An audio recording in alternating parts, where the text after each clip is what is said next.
સુરત ડિંડોલી વિસ્તારમાં મારામારીનો વિડીયો થયેલ વાયરલ મામલો. ડિંડોલી પોલીસે આરોપીઓની સરભરા કરી. આરોપીઓનું રિકન્સ્ટ્રક્શન કરી તપાસ કરી. આરોપીઓની હેકડી ઉતારવામાં આવી.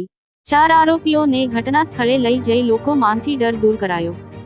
2 થી 3 વ્યક્તિઓ પર 7 જેટલા લોકોએ ફટકા અને ધોકા લઈ તૂટી પડ્યા હતા. ડિંડોલીના અંબિકા ટાઉનશીપનો વિડીયો થયો હતો વાયરલ. વધુ 3 આરોપીઓની શોધખોળ ચાલુ.